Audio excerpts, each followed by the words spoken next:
Ma belle-sœur a volé la montre de mon père pour couvrir ses frais de voiture. Et avec l'aide de ma belle-mère, elles m'en ont fait porter le chapeau, ce qui a conduit mon père à accuser d'être une folle comme ma mère et à me mettre à la porte alors que je n'avais que 17 ans. 4 ans plus tard, nous nous sommes croisés à la fête d'anniversaire des 75 ans de mon grand-père, et mon père est devenu livide quand mon grand-père a fait un discours qui a laissé tout le monde sans voix. J'avais 17 ans. Aujourd'hui, j'ai 21 ans, femme. Je ne veux pas entrer dans tous les détails, mais disons simplement que ma relation avec mon père était tout sauf harmonieuse.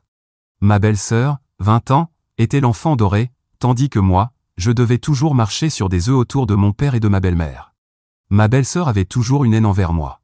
Je ne lui avais jamais rien fait, mais elle s'était donnée pour mission de rendre ma vie misérable.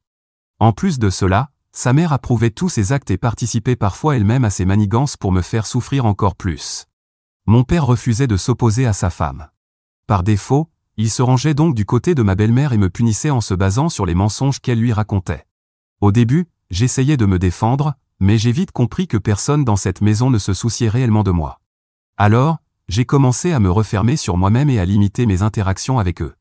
J'imagine que cela a encore plus agacé ma belle-sœur, car elle s'est mise en tête de me pourrir la vie coûte que coûte. Un jour, la montre coûteuse de mon père a disparu. Ce n'était pas une simple montre, c'était un objet très précieux pour lui. Je n'étais même pas au courant de sa disparition avant de rentrer de l'école et de trouver mon père furieux, ma belle-mère me lançant des regards froids, et ma belle-sœur jouant la fille innocente. Je savais que quelque chose ne tournait pas rond, mais je ne comprenais pas quoi. Puis, d'un coup, ma belle-mère a commencé à m'accuser d'avoir volé la montre. Elle a dit que je devais l'avoir prise parce que j'avais eu un comportement étrange ces derniers temps et que je cherchais désespérément de l'attention. Ma belle-sœur l'a évidemment soutenue en affirmant m'avoir vu agir de façon suspecte près de la chambre de mon père. Pour clarifier les choses, mon seul comportement suspect était d'être en deuil après la mort de mon chat, que j'avais depuis l'âge de 3 ans. Bien sûr que j'étais en détresse. Mon chat était la seule chose qui me réconfortait après le divorce de mes parents, surtout qu'on ne m'avait pas permis d'aller vivre avec ma mère. Mon soi-disant besoin d'attention se résumait simplement à moi qui éclatais en sanglots pendant quelques dîners, que mon père insistait pour qu'on prenne tous ensemble en famille. La seule raison pour laquelle je pleurais, c'était parce que ma belle-sœur s'amusait à plaisanter sur le fait que la maison était bien plus agréable sans cette horrible créature. Mon père ne lui a jamais dit d'arrêter d'être aussi cruel. Il me disait juste d'arrêter d'être trop émotive. Quoi qu'il en soit, j'étais complètement prise au dépourvu par les accusations de ma belle-mère et de ma belle-sœur. Je ne savais même pas que la montre avait disparu, encore moins que j'étais accusé de l'avoir volée. J'ai essayé de me défendre, mais c'était comme parler à un mur. Mon père était déjà convaincu. Il s'est mis à me crier dessus en disant que j'étais comme ma mère, qu'il traitait toujours de folle, et il m'a dit de partir. Il m'a mise à la porte sur le champ. J'avais 17 ans. Je n'avais aucun plan. Aucun endroit où aller, à part chez ma mère, ce que j'ai fait. Pendant les 4 années qui ont suivi, je n'ai pas eu une seule nouvelle de mon père, malgré tous mes efforts pour le contacter et essayer de rétablir la vérité. Pas un message, pas un appel, rien. Je savais au fond de moi que je n'avais pas volé cette montre, mais il s'en fichait. Ma belle-mère et ma belle-sœur avaient tout orchestré, et mon père les avait crus sans poser de questions. Ce qui me faisait le plus mal, c'était de voir à quel point il acceptait leur version des faits sans même chercher à entendre la mienne. J'ai essayé d'aller de l'avant et de reconstruire ma vie sans penser à cette trahison. Ma mère, qui n'est pas très stable mentalement et a constamment besoin d'attention, a pris beaucoup de place dans ma vie. Mais s'il y a bien un point positif dans tout ça, c'est que j'ai pu passer plus de temps avec elle. J'ai réussi à terminer le lycée, puis l'université, et mon père a été absent à ces 2 événements. Ça m'a fait mal, mais avec le temps, la douleur s'est estompée, petit à petit.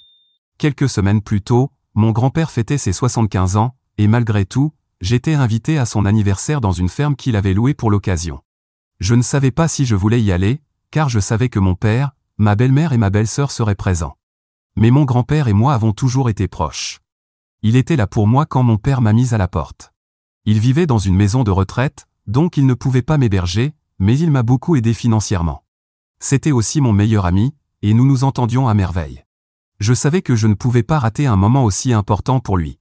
J'ai donc décidé de ravaler ma fierté et d'y aller. Dès mon arrivée, j'ai ressenti toute cette vieille tension ressurgir. Voir mon père après 4 ans, assis avec ma belle-mère et ma belle-sœur comme si de rien n'était, m'a donné la nausée. J'ai gardé mes distances, mais chaque fois que je croisais le regard de mon père, de ma belle-mère ou de ma belle-sœur, j'avais une boule dans la gorge et j'ai dû me battre pour ne pas fondre en larmes. J'ai essayé de passer du temps avec les autres membres de ma famille et d'éviter tout contact avec eux. Ma belle-sœur ne m'a même pas regardé, et ma belle-mère affichait un sourire suffisant qui m'a fait encore plus mal. Tout au long de la fête, j'ai dû lutter contre l'envie d'aller les confronter devant tout le monde, mais je savais que je ne pouvais pas gâcher cette journée qui était dédiée à mon grand-père. J'essayais juste de tenir le coup jusqu'à ce qu'un événement inattendu se produise. À un moment donné, mes proches et les amis de mon grand-père ont commencé à l'encourager à faire un discours, puisque c'était son jour spécial. Mon grand-père a accepté et s'est levé. Il a commencé par remercier tout le monde d'être venu et a parlé du fait qu'il se sentait béni d'avoir vécu aussi longtemps et d'avoir tant de merveilleux souvenirs avec chaque personne présente ce jour-là. Mais ensuite, sans prévenir, il s'est mis à parler de la montre disparue de mon père. Il a dit qu'il avait récemment découvert ce qui s'était réellement passé et que c'était ma belle-sœur qui l'avait volée. Je ne mens pas en disant que j'ai littéralement senti mon cœur s'arrêter. Mon grand-père a expliqué que, juste une semaine avant la fête, il parlait avec un vieil ami qui possédait un magasin de prêt sur gage. Il se remémorait le bon vieux temps, et d'une manière ou d'une autre, la disparition de la montre de mon père a été mentionnée. L'ami de mon grand-père lui a alors dit que, quelques années auparavant, quelqu'un était venu vendre une montre qui ressemblait beaucoup à celle de mon père. Mon grand-père lui a montré une photo et, bien sûr, son ami s'en est souvenu immédiatement. Il avait même noté le nom et l'identification de la personne qui l'avait vendue, et il s'est avéré que c'était ma belle-sœur. Après quelques questions supplémentaires de la part de mon grand-père, son ami lui a révélé que ma belle-sœur était paniquée en vendant la montre et qu'elle lui avait expliqué la raison exacte pour laquelle elle s'en débarrassait. Elle lui avait même confié que sa mère allait inventer quelque chose pour qu'elle ne soit pas punie par mon père et moi. Il s'avère que ma belle-sœur avait vendu la montre pour couvrir des frais liés à sa voiture à l'époque. Elle avait eu un accident mineur après avoir bu, ce qui avait complètement détruit l'avant de son véhicule. Plutôt que de demander de l'aide, elle a volé la montre de mon père et l'a mise en gage. Je doute fortement que les réparations de sa voiture aient coûté autant que ce qu'elle a obtenu pour la montre, donc je n'ai aucune idée de ce qu'elle a fait du reste de l'argent. Quoi qu'il en soit, elle savait que si mon père découvrait la vérité, elle aurait de gros ennuis. Elle et ma belle-mère ont donc inventé l'histoire selon laquelle c'était moi qui avais volé la montre. Lorsque l'ami de mon grand-père lui a confirmé que c'était bien ma belle-sœur qui avait vendu la montre, mon grand-père n'arrivait pas à y croire. Mais il a poursuivi ses recherches et a fini par comprendre que son ami disait la vérité. Mon grand-père a également révélé qu'il avait hésité à en parler tout de suite, mais qu'il avait décidé d'attendre sa fête pour tout révéler devant toute la famille. Il voulait confronter mon père, ma belle-sœur et ma belle-mère en même temps, devant tout le monde, afin de les humilier et de rétablir mon innocence. Dès que mon grand-père a terminé son discours, un silence de mort a envahi la pièce. Mon père est devenu livide, ma belle-sœur est restée figée, et ma belle-mère avait l'air d'avoir vu un fantôme. Je ne savais pas quoi ressentir. Une partie de moi avait envie de hurler. Une autre partie avait envie de pleurer. Mais surtout, je me sentais engourdi. C'était comme si toute la douleur et la colère que j'avais accumulées ces 4 dernières années me submergeaient d'un coup. Je ne suis pas resté pour voir la suite des événements. Après que mon grand-père ait lâché cette bombe, j'ai quitté la fête discrètement. Je ne pouvais pas supporter de voir la réaction de mon père ou d'assister au chaos qui allait suivre. J'avais juste besoin de sortir et de digérer tout ça seul. Je suis parti en me sentant à la fois justifié et incroyablement triste. J'avais attendu si longtemps pour que mon innocence soit prouvée, mais maintenant que c'était fait, je ne ressentais pas le soulagement que j'avais espéré. Au lieu de cela, je me sentais vide. Le lendemain matin, mon grand-père est venu chez moi pour prendre de mes nouvelles. Il était vraiment inquiet d'avoir fait une erreur en exposant notre histoire familiale devant tout le monde, mais je l'ai rassuré en lui disant que je lui étais très reconnaissante pour ce qu'il avait fait pour moi. Il m'a dit qu'il comprenait ce que je pouvais ressentir et m'a conseillé de ne pas me précipiter pour prendre une décision concernant mon père. Il m'a assuré qu'il me soutiendrait quoi qu'il arrive, peu importe ce que mon père ou sa famille pourrait dire sur moi, et que quelle que soit la décision que je prendrais concernant ma relation avec mon père, il serait toujours de mon côté. Maintenant, je ne sais pas quoi faire. Mon père essaie de me contacter sans arrêt depuis la fête. Au début, la plupart de ses messages et appels vocaux étaient des excuses. Il me suppliait de lui pardonner, en disant qu'il avait eu tort et qu'il voulait arranger les choses. Puis, petit à petit, ses messages ont commencé à changer. Il a commencé à dire que j'avais soi-disant lavé le cerveau de son père et essayé de ruiner sa relation avec ma belle-mère. Bien sûr, ça m'a fait très mal. Sérieusement, est-ce que ce mec me choisira un jour plutôt que sa femme et sa fille pourrie? Désolé, c'est méchant, mais je ne sais pas quoi faire de mes sentiments. Mon père insiste toujours pour me voir et parler de tout ce qui s'est passé. Je ne sais pas quoi faire. Je doute que mon père s'excuse réellement pour quoi que ce soit, surtout après ces derniers messages sur moi qui auraient manipulé mon grand-père. Mais dans le cas improbable où il le ferait, pourrais-je jamais lui refaire confiance? Pendant 4 ans, j'ai eu l'impression de ne pas compter pour lui, qu'ils pouvaient me jeter comme si je n'étais rien. Quant à ma belle-sœur et ma belle-mère, je n'ai pas eu de nouvelles d'elles, et honnêtement, je n'en veux pas. Elles ont détruit ma relation avec mon père et ont bouleversé ma vie. Je ne pense pas pouvoir leur pardonner un jour.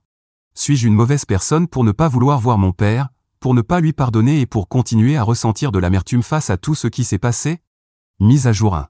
Cela fait une semaine que j'ai posté mon histoire, et j'ai perdu le compte du nombre de commentaires et de messages que j'ai reçus me suppliant de donner une mise à jour.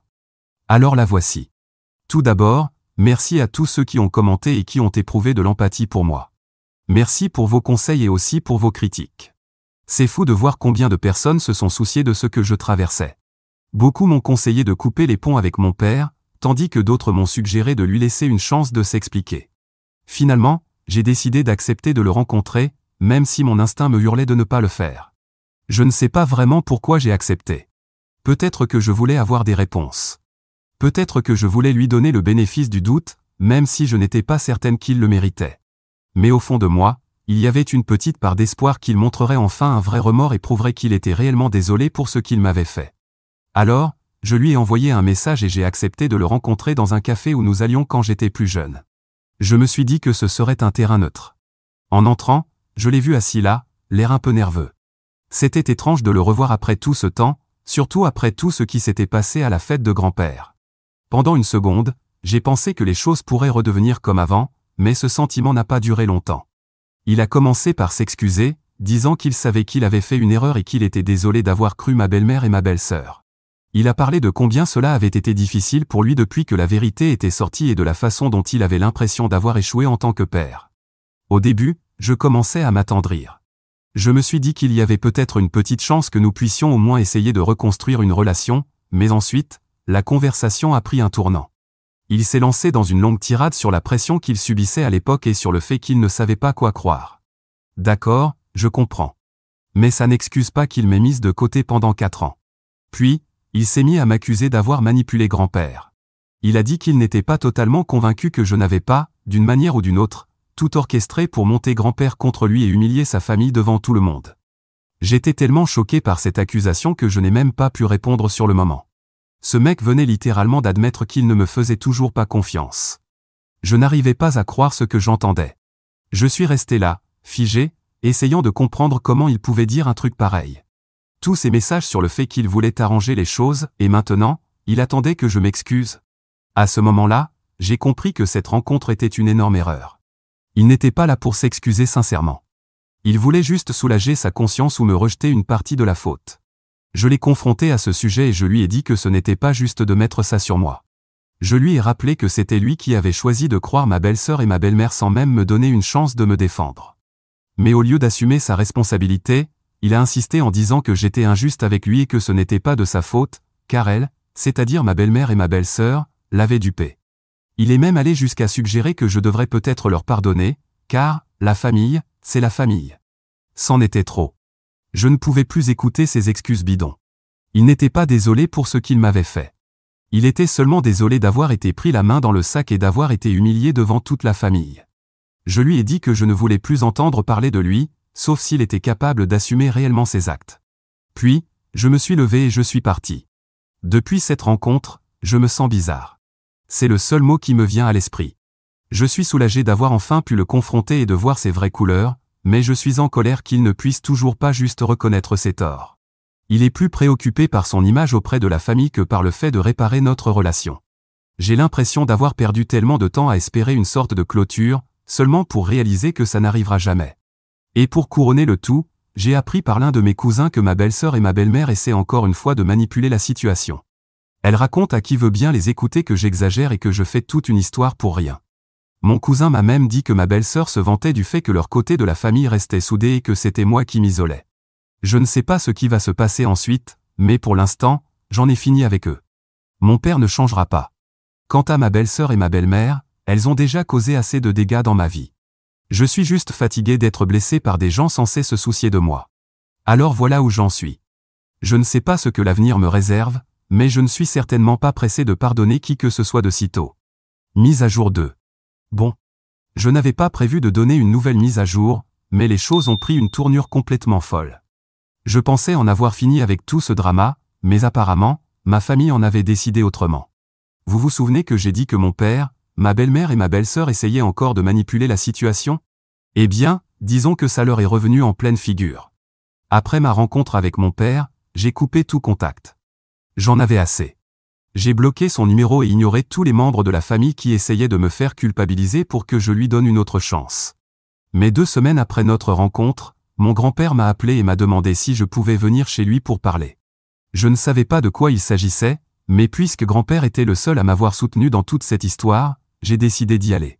Grand-père m'a alors révélé qu'en passant en revue d'anciens documents financiers de l'entreprise, il était tombé sur des preuves accablantes. Il avait des soupçons depuis un moment, surtout après ce qui s'était passé avec la montre, alors il avait décidé d'enquêter. Ce qu'il a découvert l'a choqué lui-même. Il s'avère que ma belle-sœur et ma belle-mère étaient impliquées dans une série d'arnaques depuis des années, et personne ne s'en était rendu compte. Cette histoire n'était pas juste à propos de la montre. Elle siphonnait de l'argent des comptes de l'entreprise, des comptes de mon père, et prenait des crédits en son nom, accumulant des dettes cachées au reste de la famille. Comment grand-père a-t-il découvert tout ça? Eh bien, il se trouve que ma belle-sœur ne comprenait vraiment pas comment fonctionnent les cartes de crédit. Elle ne réalisait pas que, lorsqu'elle faisait des achats avec les comptes de l'entreprise, mon grand-père pouvait voir toutes les transactions. Quand il a remarqué des paiements pour des manucures et des brushings, il a su immédiatement que ce n'était pas mon père. Ma belle-mère avait toujours gardé ses ongles courts et refusé d'abîmer ses cheveux avec la chaleur. Alors la seule coupable possible était ma belle-sœur. Mais ce n'est pas tout. Mon grand-père a aussi trouvé un prêt frauduleux sous le nom de mon père, que ma belle-mère avait contracté pour financer les habitudes de luxe de ma belle-sœur. Et ce n'était pas un cas isolé.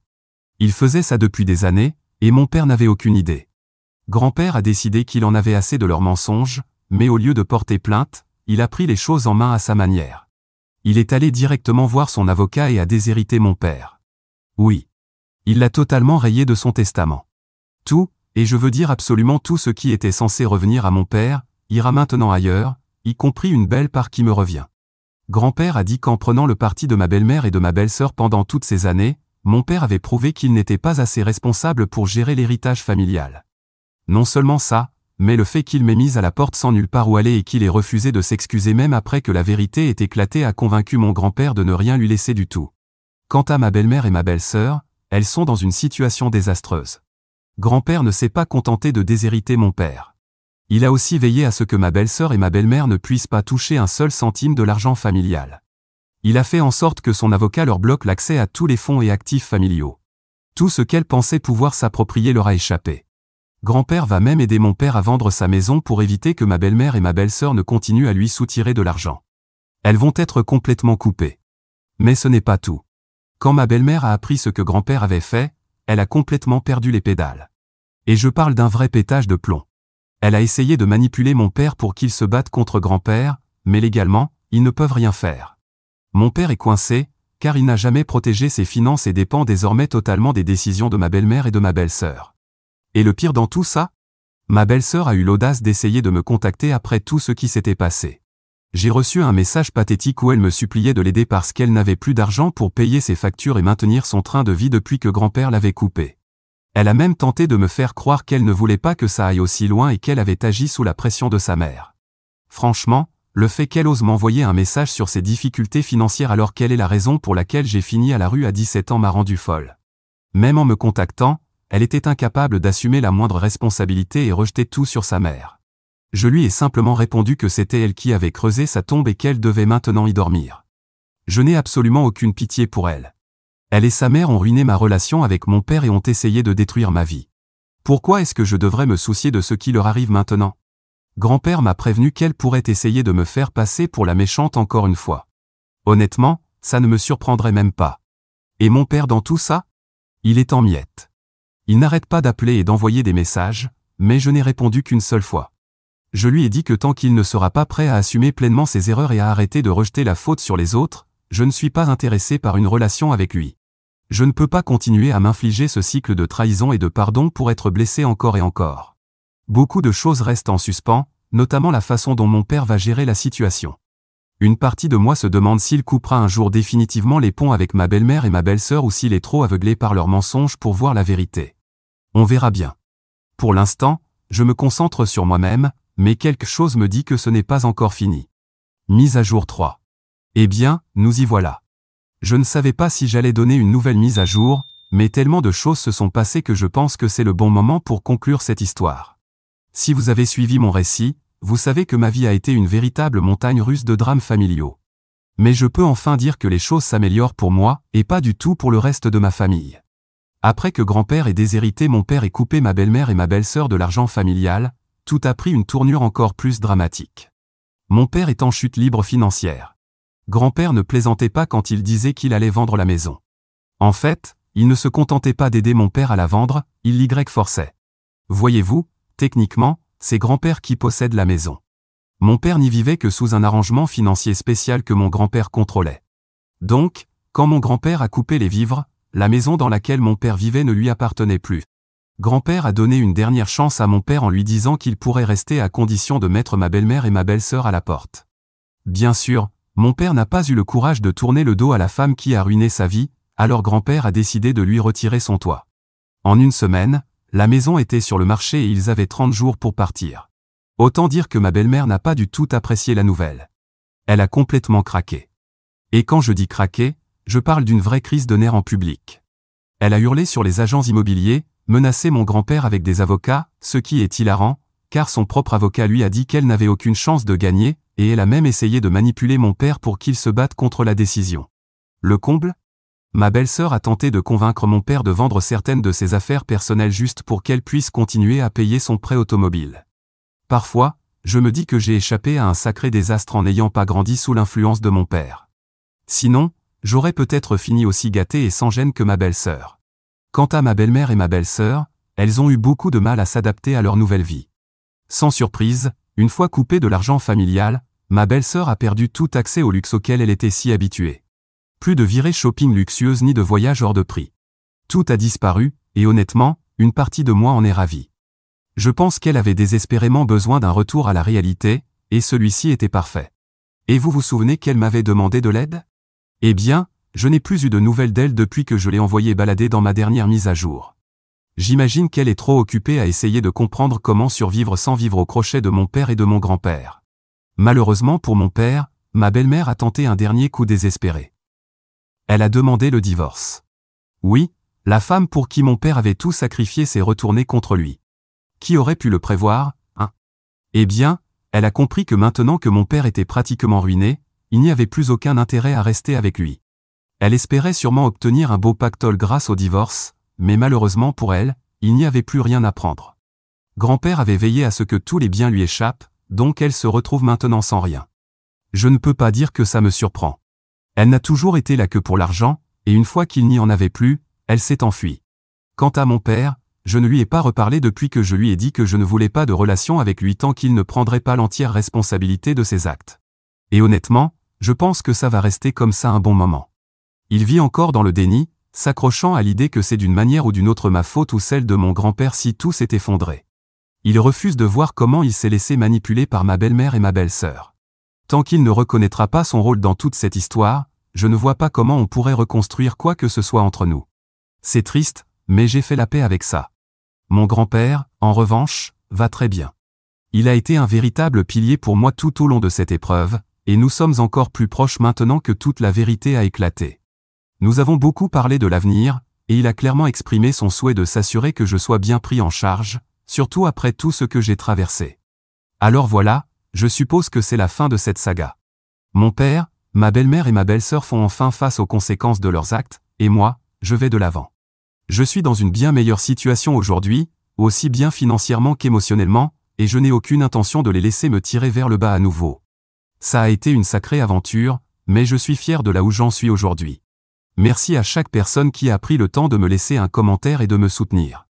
J'espère revenir ici un jour, peut-être dans 5 ans, pour vous raconter à quel point ma vie est encore meilleure.